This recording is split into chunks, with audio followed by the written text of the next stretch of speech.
Kita mulai dari yang cuma didenda sampai di penjara.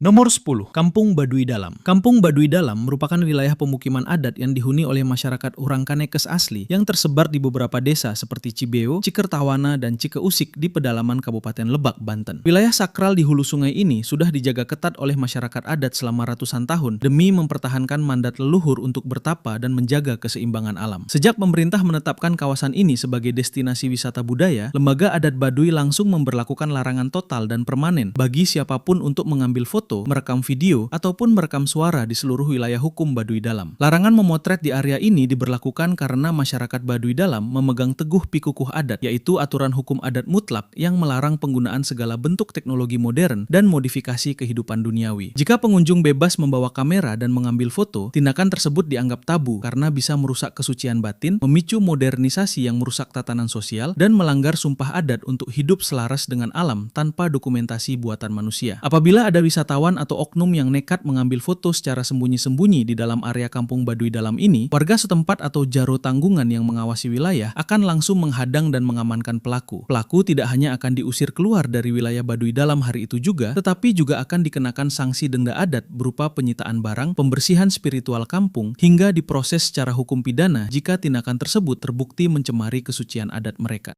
Nomor 9. Kawasan Adat Amatoa. Kawasan Adat Amatoa merupakan wilayah pemukiman tradisional yang dihuni oleh komunitas adat suku Kajang yang hidup terisolasi demi mempertahankan cara hidup leluhur di pedalaman Kabupaten Bulukumba, Sulawesi Selatan. Kawasan hutan adat ini sudah dijaga dan dihuni sejak berabad-abad lalu sebagai bentuk pengabdian kepada Turik Akrana atau Tuhan Yang Maha Kuasa. Sejak kawasan ini mulai dibuka secara terbatas untuk kunjungan luar, pemangku adat tertinggi yang disebut Amatoa langsung menetapkan larangan mutlak bagi siapapun untuk membawa masuk teknologi, termasuk mengambil foto atau video di seluruh area dalam kawasan adat. Larangan memotret di lokasi ini diberlakukan demi menjaga prinsip hidup Kamase-Masea, yaitu konsep hidup sederhana, bersahaja, dan menolak segala bentuk modernisasi duniawi yang dianggap bisa merusak tatanan moral masyarakat adat. Jika pengunjung bebas membawa kamera dan mendokumentasikan kehidupan di dalam desa, hal tersebut dikhawatirkan bakal merusak kesucian tradisi, memicu kesombongan visual, dan membawa pengaruh buruk teknologi yang bisa melunturkan budaya asli suku Kajang. Aturan adat ini sangat mengikat, di mana setiap orang yang masuk bahkan diwajibkan melepas alas kaki dan mengenakan pakaian hitam polos sebagai simbol kesetaraan di hadapan alam. Apabila ada pengunjung atau peneliti yang nekat melanggar pantangan dengan mengambil foto secara sembunyi-sembunyi di dalam kawasan adat ini, masyarakat dan pemuda adat yang mengawasi situasi akan langsung menghentikan langkah pelaku saat itu juga. Pelanggar tidak hanya akan diusir secara tidak hormat dari wilayah desa, tetapi juga akan langsung disidang dalam peradilan adat untuk dijatuhi sanksi denda adat berupa uang tunai dalam jumlah besar atau hewan ternak sebagai ritual penebus dosa atas pelanggaran kesucian wilayah adat Amatoa. Dan buat kalian yang pengen buat video ala singkat cerita, kita udah bongkar caranya di sini. Klik link di deskripsi karena kita buka aksesnya minggu depan. Nomor 8. Pura Lempuyang Luhur. Pura Lempuyang Luhur merupakan salah satu pura tertua dan paling disucikan di Bali yang berfungsi sebagai tempat pemujaan bagi umat Hindu untuk menjaga keseimbangan alam semesta. Pura yang terletak di puncak Bukit Bisbis Karangasem Bali ini sudah digunakan sebagai pusat spiritual sejak berabad-abad lalu oleh masyarakat adat setempat. Sejak kompleks tempat ibadah ini mulai ramai dikunjungi oleh wisatawan domestik maupun mancanegara, otoritas desa adat setempat bersama para tetua pura langsung memperketat aturan adat yang melarang keras pengambilan foto atau video di area utama mandala, yaitu area halaman paling dalam yang merupakan zona paling sakral di dalam pura. Larangan memotret di area suci ini diberlakukan demi menjaga kesucian, kekhusyukan umat yang sedang bersembahyang, serta menghormati tradisi leluhur dari pengaruh komersialisasi pariwisata. Jika wisatawan bebas lalu lalang membawa kamera dan mengambil foto di area dalam, hal tersebut dianggap merusak vibrasi spiritual, mengganggu ketenangan ritual keagamaan, dan menodai kesakralan tempat bersemayamnya para dewa. Aturan ini sengaja dibuat terpisah dari area gerbang luar, Jodan Candi Bentar, yang sering dijadikan tempat berfoto publik agar area inti pura tetap steril dari aktivitas dokumentasi yang sekedar mencari kesenangan duniawi. Apabila ada wisatawan atau pengunjung yang nekat melanggar aturan adat dengan mengambil foto secara sembunyi-sembunyi di area utama mandala ini, petugas pecalang yang berjaga akan langsung menegur keras dan mengamankan pelaku saat itu juga. Akibat dari tindakan nekat ini tidak hanya berupa sanksi sosial atau pengusiran dari area pura, tetapi pelanggar juga diwajibkan membayar denda adat untuk membiayai seluruh ritual upacara pengentak agung.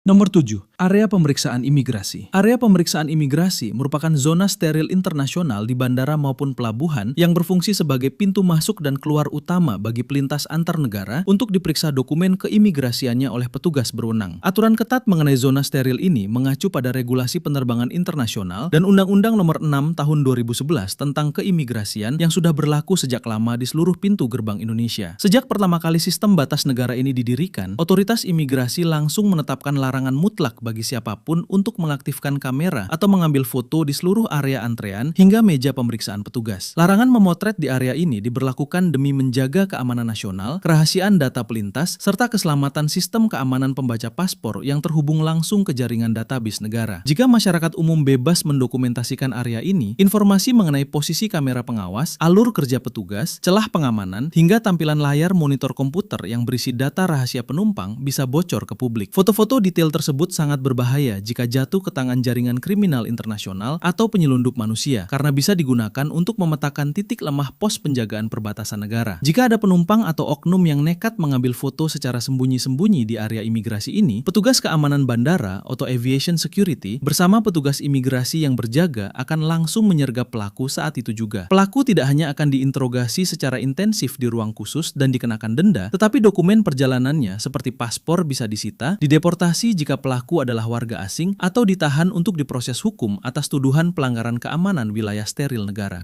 Nomor 6. Dipo LRT Jabodebek. Dipo LRT Jabodebek merupakan fasilitas area bengkel, tempat perawatan, serta pusat kendali utama Operation Control Center bagi seluruh armada kereta ringan otomatis yang beroperasi di wilayah Jakarta, Bogor, Depok, dan Bekasi. Fasilitas vital yang terletak di kawasan Bekasi Timur, Jawa Barat ini dibangun sebagai bagian dari proyek strategis nasional dan baru mulai beroperasi penuh mengawal transportasi publik pada tahun 2023 lalu. Sejak pertama kali kompleks area bengkel dan ruang kendali ini diaktifkan, pihak operator dan Kementerian Perhubungan langsung menetapkan larangan keras bagi masyarakat umum untuk mengambil foto maupun video di seluruh area operasional dalam dipo tanpa izin resmi. Larangan memotret di lokasi ini diberlakukan demi melindungi keamanan sistem otomatisasi kereta dan mencegah potensi tindakan sabotase terhadap transportasi massal. Di dalam dipo ini terdapat sistem komputerisasi terintegrasi dan sirkuit kelistrikan tegangan tinggi yang mengatur jalannya kereta tanpa masinis secara otomatis dari jarak jauh. Jika ada orang yang mendokumentasikan tata letak ruang kendali utama, komponen panel digital, atau sistem kabel teknis secara mendetail, foto-foto tersebut dikhawatirkan bisa dipelajari oleh pihak tidak bertanggung jawab untuk memetakan kelemahan sistem guna melakukan aksi teror atau peretasan yang bisa membahayakan nyawa ribuan penumpang. Apabila ada warga sipil atau oknum yang nekat menyusup dan mengambil foto di area steril dipo LRT ini, semua perangkat kamera atau ponsel yang dipakai memotret akan disita di tempat dan seluruh file visual yang tersimpan wajib dihapus total sampai bersih di depan petugas. Jangan lupa subscribe dan follow Singkat Cerita agar kita jadi channel edukasi pertama di dunia yang mencapai 10 juta follower dan subscriber di 3 platform pada tahun 2027.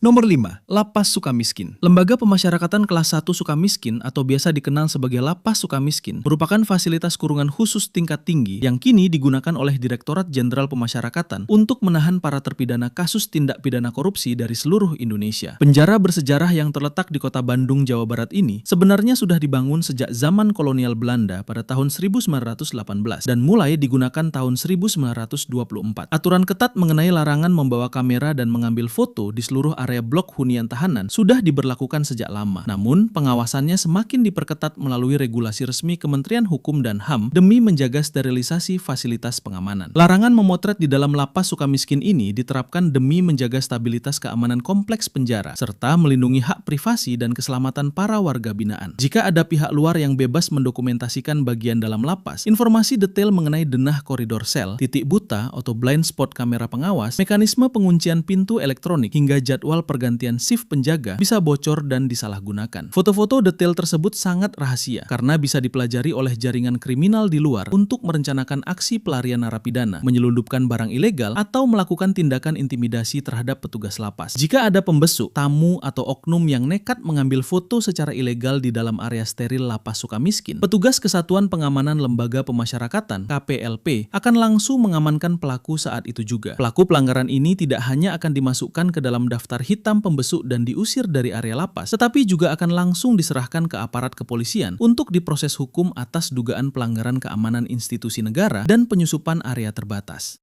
Nomor 4, Pangkalan TNI AU Halim Perdana Kusuma. Pangkalan TNI AU Halim Perdana Kusuma merupakan markas komando logistik dan pertahanan udara strategis milik TNI Angkatan Udara yang berfungsi sebagai pangkalan armada pesawat angkut militer, jet tempur, serta helikopter kepresidenan Republik Indonesia. Pangkalan udara yang terletak di Jakarta Timur ini memiliki sejarah panjang dan sudah digunakan sebagai instalasi militer sejak masa awal kemerdekaan Indonesia. Mengingat statusnya yang sangat sensitif bagi kedaulatan negara, otoritas militer sejak dahulu kala sudah memberlakukan larangan mutlak bagi warga sipil maupun pengunjung untuk mengambil foto atau video di seluruh area operasional militer tanpa izin tertulis dari Dinas Penerangan TNI AU. Larangan mendokumentasikan area ini diberlakukan demi melindungi kerahasiaan taktik pertahanan dan kesiapan alutsista negara dari intelijen asing atau pihak luar yang berniat buruk. Jika masyarakat umum bebas memotret area dalam pangkalan, informasi mengenai jumlah pesawat yang siap tempur, tata letak hanggar penyimpanan senjata, titik koordinat radar pertahanan, hingga pola pergerakan patroli udara bisa dengan mudah dipetakan oleh musuh. Selain masalah spionase, pelarangan foto di sekitar landasan pacu, runway, dan apron juga bertujuan untuk menjaga keselamatan penerbangan militer dari gangguan kilatan cahaya kamera atau aktivitas sipil yang tidak terkontrol. Apabila ada warga sipil atau oknum yang tertangkap basah nekat mengambil foto di dalam area pangkalan militer ini, personel Satuan Polisi Militer Angkatan Udara Satpomau akan langsung menyergap dan mengamankan pelaku ke pos penjagaan untuk diinterogasi. Nomor 3, Kilang Balongan Pertamina. Kilang Balongan atau yang nama resminya Refinery Unit 6 Balongan merupakan fasilitas pengolahan minyak mentah milik Pertamina yang mengolah minyak bumi menjadi produk BBM, BBG, dan petrokimia untuk menyuplai kebutuhan energi area DKI, Jakarta, Banten, dan sebagian Jawa Barat. Kilang yang berlokasi di Indramayu, Jawa Barat ini sudah mulai beroperasi sejak tahun 1994 lalu. Sejak hari pertama, komoditas bahan bakar mulai diolah di sini, manajemen Pertamina langsung menetapkan aturan larangan total bagi siapapun untuk menyalakan kamera atau mengambil foto di seluruh area produksi dan tangki penyimpanan tanpa izin khusus. Larangan memotret di area ini diberlakukan bukan tanpa alasan, melainkan demi mencegah terjadinya kecelakaan fatal berupa ledakan atau kebakaran besar karena kilang ini dipenuhi oleh gas dan uap bahan bakar yang sangat mudah terbakar. Perangkat elektronik seperti kamera digital maupun ponsel bisa mengeluarkan percikan listrik statis tak terlihat dari komponen baterai atau flashnya, yang jika memicu uap gas di udara bisa langsung menyebabkan kebakaran hebat. Selain faktor keselamatan kerja,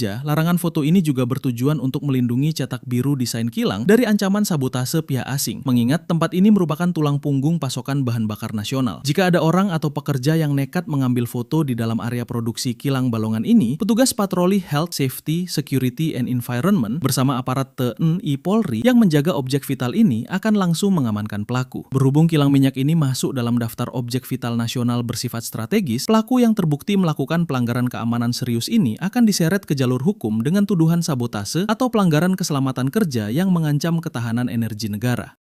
Nomor 2, Ruang Tahanan Mapolda Metro Jaya. Ruang Tahanan Markas Kepolisian Daerah Metro Jakarta Raya atau Mapolda Metro Jaya merupakan fasilitas pengamanan super ketat yang digunakan untuk mengurung para tersangka yang sedang menjalani proses hukum di wilayah hukum Jakarta dan sekitarnya. Larangan untuk mendokumentasikan area sel ini sebenarnya sudah berlaku sangat lama sejak fasilitas ini pertama kali dibangun. Namun aturannya semakin diperketat lewat prosedur operasional standar kepolisian baku demi menjaga sterilisasi area hukum. Setiap pengunjung, keluarga pembesuk, bahkan kuasa hukum sekalipun diwajibkan menitipkan semua alat komunikasi dan kamera di loker penjagaan sebelum melangkahkan kaki masuk ke dalam area blok tahanan ini. Alasan mendasar kenapa area ini sama sekali tidak boleh difoto adalah demi melindungi hak privasi para tahanan yang status hukumnya belum inkrah atau belum divonis bersalah oleh pengadilan. Selain masalah hak asasi, pelarangan foto ini juga berkaitan erat dengan faktor keamanan markas karena dokumentasi visual mengenai denah sel, posisi jeruji besi, letak kamera pengawas, hingga sistem penguncian pintu bisa disalahgunakan. Jika foto-foto detail tersebut bocor keluar, pihak luar atau sindikat kriminal bisa memanfaatkannya untuk merancang plot pelarian tahanan, menyelundupkan barang terlarang, atau melakukan tindakan sabotase terhadap petugas yang berjaga. Apabila ada pengunjung yang kedapatan nekat mengambil foto secara sembunyi-sembunyi di dalam ruang tahanan ini, petugas penjaga atau anggota provos akan langsung menyergap dan mengamankan pelaku untuk diperiksa secara intensif di ruang penyidikan. Perangkat kamera atau ponsel yang digunakan dipastikan bakal disita dan seluruh file foto di dalamnya akan dihapus total secara permanen saat itu juga.